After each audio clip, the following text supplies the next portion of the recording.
कोल्हापुरातील अखिल भारतीय मराठा महासंघाच्या वतीनं आज राजर्षी शाहू स्मारक भवन इथं मराठा समाज वधूवर मेळाव्याचं आयोजन करण्यात आलं होतं। यावेळी मराठा महासंघाचे जिल्हाध्यक्ष शशिकांत पाटील यांनी मराठा महासंघाच्या कार्याचा आढावा घेतला।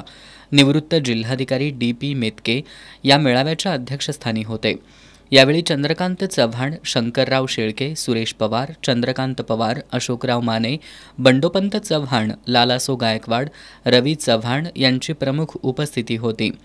यावेळी बोलताना मेतके यांनी मराठा समाजानं कर्तृत्वाला महत्त्व दिलं पाहिजे। हुंड्यासारख्या प्रथा मागं पडत असल्या तरी अन्य मागण्यांमध्ये मात्र वाढ होते। हे वास्तव असून लग्नांचे इव्हेंट करणं थांबवावं असं आवाहन केलं।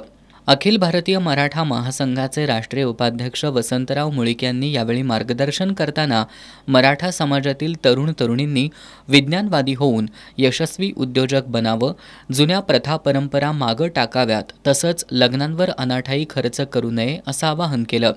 सध्या मुलांच्या लग्नाविषयी मराठा समाजात असलेली सामाजिक परिस्थिती लक्षात घेऊन अखिल भारतीय मराठा महासंघ ग्रामीण पातळीवरही वधूवर मेळावा घेणार असल्याचं त्यांनी नमूद केलं।